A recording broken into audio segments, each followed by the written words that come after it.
Hello everyone, welcome to my mini vlog. ಇದು ಬಂದು Sunday mini vlog ಆಗಿರುತ್ತೆ. ಇನ್ನು ಸಂಡೇ ಅಂತಂದರೆ ಎಲ್ಲರ ಮನೆಯಲ್ಲಿ ನಾನ್ ವೆಜ್ ಇದ್ದೇ ಇರುತ್ತೆ. ಅದರಲ್ಲೂ ಕೆಲವರು ಕಾರ್ತಿಕ್ ಮಾಸದಲ್ಲಿ ತಿಂತಾರೆ, ಇನ್ನು ಕೆಲವರು ತಿನ್ನಲ್ಲ. ನಮಗೆ ಶ್ರಾವಣ ಲೆಕ್ಕ ಇರೋದ್ರಿಂದ ನಾವು ಕಾರ್ತಿಕ್ ಮಾಸದಲ್ಲಿ ತಿಂತೀವಿ. ಸೊ ಹಂಗಾಗಿ ಇವತ್ತು ನಾನ್ ವೆಜ್ ತೊಗೊಂಬಂದಿದ್ರು ಅಂತ ಹೇಳ್ಬಿಟ್ಟು ಒಂದು ಸ್ವಲ್ಪ ಚಿಕನ್ ಸಾಂಬಾರು, ಹಾಗೆ ನಮ್ಮ ಚಾರ್ವಿಕಿ ಕಬಾಬ್ ಅಂದರೆ ತುಂಬಾ ಇಷ್ಟ. ಸರಿ, ಅದನ್ನು ಮಾಡ್ಕೊಂಬೇಡ ಅಂತ ಹೇಳ್ಬಿಟ್ಟು ಇನ್ನು ಚಿಕನ್ ಸಾಂಬಾರಿಗೆ ಏನೇನು ಬೇಕೋ ಅದನ್ನು ಕೂಡ ರೆಡಿ ಮಾಡಿ ಇಟ್ಕೊಂಡು ಇಲ್ಲಿ ಮಸಾಲೆನ ಕೂಡ ರುಬ್ಬಿಟ್ಕೊಂಡ್ಬಿಡ್ತಾ ಇದ್ದೀನಿ. ಚಿಕನ್ ಸಾಂಬಾರು ಏನಾದರೂ ಮಾಡಿ ಇಟ್ಕೊಂಡ್ಬಿಟ್ರೆ ಇನ್ನು ನೈಟ್ಗೆ ಒಂದು ಸ್ವಲ್ಪ ಕೆಲಸ ತಪ್ಪತ್ತೆ ಅಂತ ಹೇಳ್ಬಿಟ್ಟು, ಸೊ ಹಿಂಗೆ ಸಾಂಬಾರು ಇರುತ್ತೆ ಅಲ್ವಾ, ಸೊ ನೈಟ್ಗೆ ಏನಾದರೂ ಮುದ್ದೆ ಮತ್ತು ಚಪಾತಿ ಮಾಡ್ಕೊಂಬೇಡ ಅಂತ ಹೇಳ್ಬಿಟ್ಟು ಚಿಕನ್ ಸಾಂಬಾರನ್ನ ಮಾತ್ರ ಮಾಡ್ಕೊತಾ ಇದ್ದೀನಿ. ಹಾಗೆ ಇವತ್ತು ಗೌತಮ್ದು ಬರ್ಡೇ ಇತ್ತು ಅಂತ ಹೇಳ್ಬಿಟ್ಟು ಜಾಮೂನ್ನ ಕೂಡ ಒಂದು ಸ್ವಲ್ಪ ಮಾಡ್ಕೊಂಬೇಡ ಅಂತ ಹೇಳ್ಬಿಟ್ಟು ನಾನಿಲ್ಲಿ MTR ರೆಡಿಮೇಡ್ ಜಾಮೂನ್ ಪೌಡರ್ ಬರುತ್ತೆ ಅಲ್ವಾ, ಇದನ್ನ ನೀಟಾಗಿ ಕ್ಲೀನ್ ಮಾಡಿಕೊಂಡು ಒಂದು ಪ್ಯಾಕೆಟ್ ಆಗೋಷ್ಟು MTR ಜಾಮೂನ್ ಪೌಡರ್ನ ತೊಗೊಂಡಿದ್ದೀನಿ. ಹಾಗೆ ಅದಕ್ಕೆ ಒಂದು ಸ್ವಲ್ಪನೇ ಹಾಲನ್ನ ಸೇರಿಸ್ಕೊಂಡು ಹಿಟ್ಟನ್ನ ತುಂಬ ಸಾಫ್ಟಾಗಿ ಕಲಸಿಟ್ಕೋಬೇಕಾಗತ್ತೆ. ಕೆಲವರು ನೀರು ಹಾಕಿ ಕಲಸಿಟ್ಕೊತಾರೆ, ಬಟ್ ನಾನು ಹಾಲು ಹಾಕಿ ಕಲಸಿಟ್ಕೊತೀನಿ. ಇದರಿಂದ ತುಂಬಾ ಚೆನ್ನಾಗಿ ಬರುತ್ತೆ ಜಾಮೂನು.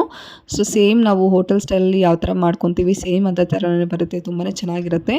ಈಗ ಅದನ್ನು ಚೆನ್ನಾಗಿ ಕಲಸಿಟ್ಬಿಟ್ಟು ಅದನ್ನು ಸೈಡ್ಗೆ ಇಟ್ಕೊಂಡಿದ್ದೀನಿ. ಇಲ್ಲಿ ಪಾಕ ರೆಡಿ ಮಾಡ್ಕೊಳ್ಳೋದಕ್ಕೆ ಅಂತ ಹೇಳ್ಬಿಟ್ಟು 1-2 ಕಪ್ ಆಗೋಷ್ಟು ನೀರನ್ನ ತೊಗೊಂಡಿದ್ದೀನಿ. ಹಾಗೆ ನಾವು ಯಾವ ಕಪ್ಪಲ್ಲಿ ನೀರನ್ನ ತೊಗೊಂಡಿರ್ತೀವೋ ಅದೇ ಕಪ್ಪಲ್ಲಿ ಸಕ್ಕರೆನ ಕೂಡ ಹಾಕ್ಬಿಟ್ಟು ಅದನ್ನು ಚೆನ್ನಾಗಿ ಕರಗಿಸ್ಕೋಬೇಕಾಗುತ್ತೆ. ಇನ್ನು ಆ ಕಡೆ ಸಕ್ಕರೆ ಕರಗಲಿ ಅಂತ ಹೇಳ್ಬಿಟ್ಟು ಈ ಕಡೆ ಅಷ್ಟರಲ್ಲಿ ಜಾಮೂನು ಉಂಡೆಗಳನ್ನ ಮಾಡ್ಕೊಂಬೇಡ ಅಂತ ಹೇಳ್ಬಿಟ್ಟು ಒಂದೊಂದು ಉಂಡೆನೇ ಮಾಡಿಕೊಂಡು ಈ ಥರ ಎಲ್ಲನೂ ಕೂಡ ರೆಡಿ ಮಾಡಿ ಇಟ್ಕೊಂಡ್ಬಿಟ್ಟಿದ್ದೀನಿ. ಇನ್ನು ಆ ಕಡೆ ಸಕ್ಕರೆ ಪಾಕ ಕೂಡ ರೆಡಿಯಾಗಿತ್ತು ಅಂತ ಹೇಳ್ಬಿಟ್ಟು ಒಂದ್ಸಲ ಚೆನ್ನಾಗಿ ಮಿಕ್ಸ್ ಮಾಡಿಕೊಂಡು ಅದನ್ನು ಬೇರೆ ಪಾತ್ರೆಗೆ ಶಿಫ್ಟ್ ಮಾಡಿ ಇಟ್ಕೊಂಡಿದ್ದೀನಿ. ಅದಕ್ಕೆ ಸಕ್ಕರೆ ಕರಗಿದ ತಕ್ಷಣ ನಮಗೆ ಕಲರ್ ಚೇಂಜ್ ಆಗುತ್ತೆ, ಆಗಲೇ ಗೊತ್ತಾಗ್ಬಿಡುತ್ತೆ ಪಾಕ ರೆಡಿಯಾಗಿದೆ ಇಲ್ವಾ ಅಂತ ಹೇಳ್ಬಿಟ್ಟು.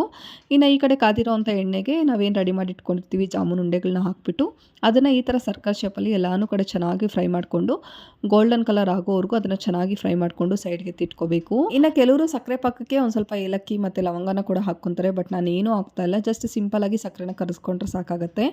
ಈಗ ಈ ಥರ ರೆಡಿ ಮಾಡಿ ಇಟ್ಕೊಂಡಿರೋಂಥ ಜಾಮೂನ್ನ ಒಂದು ಸ್ವಲ್ಪ ಬಿಸಿ ತಣ್ಣಗಾದ್ಮೇಲೆ ನಾವೇನು ಫ್ರೈ ಮಾಡಿ ಇಟ್ಕೊಂಡಿರ್ತೀವಲ್ವ ಜಾಮೂನ ಅದಕ್ಕೆ ಸೇರಿಸ್ಬಿಟ್ಟು ಅದನ್ನು ಒಂದು ಸ್ವಲ್ಪ ಹೊತ್ತು ಒಂದು 1/2 ಅವರ್ to 1 ಅವರ್ ಹಾಗೆ ಬಿಟ್ಬಿಡಬೇಕು. ಆ ಕಡೆ ಸಾಂಬಾರು ಕೂಡ ರೆಡಿಯಾಗಿತ್ತು ಅಂತ ಹೇಳ್ಬಿಟ್ಟು ಅದಕ್ಕೆ ಮುದ್ದೆ ಮಾಡ್ಕೊಂಡು ಊಟನ ಕೂಡ ಮುಗಿಸ್ಕೊಂಡಿದ್ದಾಯಿತು. ಇನ್ನು ಅಷ್ಟರಲ್ಲಿ ಜಾಮೂನ್ ಅಂತೂ ತುಂಬಾ ಚೆನ್ನಾಗಿತ್ತು. ನನ್ನ ತಮ್ಮದು ಇವತ್ತು ಬರ್ಡೇ ಇರೋದು ನನಗೆ ಗೊತ್ತೇ ಇರಲಿಲ್ಲ, ಪಾಪ ಅವನೇ ನೆನಪು ಮಾಡ್ದ. ಸರಿ ಅಂತ ಹೇಳ್ಬಿಟ್ಟು ಬೆಳಿಗ್ಗೆ ಒಂದ್ಸಲ ವಿಶ್ ಮಾಡಿದ್ದೆ. ಸರಿ, ಇವಾಗ ಸ್ವೀಟ್ ತಿನ್ನಿಸ್ಬಿಟ್ಟು ಒಂದ್ಸಲ ವಿಶ್ ಮಾಡಬೇಡ ಅಂತ ಹೇಳ್ಬಿಟ್ಟು ಜಾಮೂನ ನಾನೇ ತಿನ್ನಿಸ್ಬಿಟ್ಟು ಒಂದ್ಸಲ ವಿಶ್ ಮಾಡಿಬಿಟ್ಟೆ. ಸರಿ, ನಾನು ನೈಟ್ಗೆ ಏನಾದರೂ ಸಿಂಪಲಾಗಿ ಕೇಕ್ ಕಟ್ಟಿಂಗ್ ಮುಗಿಸ್ಕೊಂಬೇಡ ಅಂತ ಹೇಳ್ಬಿಟ್ಟು ಈ ಥರ ಸಿಂಪಲಾಗಿ ಕೇಕ್ನ ಕೂಡ ಕಟ್ ಮಾಡ್ಕೊಂಡಿದ್ದಾಯಿತು. ಸೊ ಇದಾಗಿತ್ತು ಇವತ್ತಿನ ವ್ಲಾಗ್. ಇಷ್ಟ ಆದರೆ ಲೈಕ್ ಮಾಡಿ, ಫಾಲೋ ಮಾಡಿ. Thank you.